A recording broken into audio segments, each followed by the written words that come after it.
ఊపిరితిత్తుల గురించి కంప్లీట్గా మనం ఇప్పుడు తెలుసుకుందాం.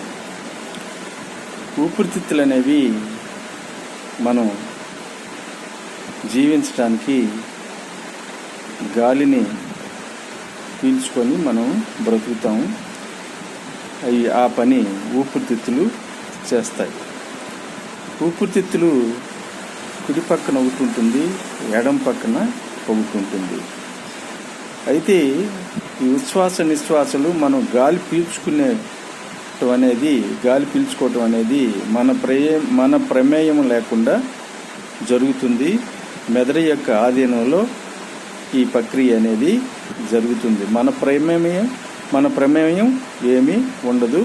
మెదడు యొక్క ఆధీనంలో మరి గాలి పీల్చుకోవటం వదలటం అనేది జరుగుతుంది. ఎంత గాలి పీల్చుకోవాలి అనేది కూడా మరి మెదడు యొక్క ఆధీనంలో పనిచేస్తూ ఉంటుందన్నమాట. అయితే మనం పీల్చే గాలిలో నైట్రోజన్ అనేది 78% ఉంటుంది. మన శరీరానికి ఏమైనా ఉపయోగపడుతుందా? మరి మన శరీరానికి ఏమీ ఉపయోగపడదు. మన శరీరంతో వెంటనే విత్ ఇన్ సెకండ్లో యాక్టివ్ కాలేదు. మన శరీరానికి ఏమాత్రం ఉపయోగపడదు. 78% నైట్రోజన్ గాలిలో ఉన్నా కూడా మన శరీరానికి ఏ విధంగా ఉపయోగపడదు. మరి వెంటనే యాక్టివ్ కాదు, మన శరీరంతో మరి యాక్టివ్ కాలేదు. అయితే 78% నైట్రోజన్ ఉంటుంది. ఆక్సిజన్ ఎంత ఉంటుంది? 21% ఉంటుంది. 21% ఉన్నా కూడా, తక్కువ ఉన్నా కూడా, నైట్రోజన్ కన్నా కూడా తక్కువగా ఉన్నా కూడా మన శరీరంతో ఏకీవిస్తుంది. మన శరీరంతో వెంటనే యాక్టివ్ అవుతుంది, మన శరీరానికి ఉపయోగపడుతుంది.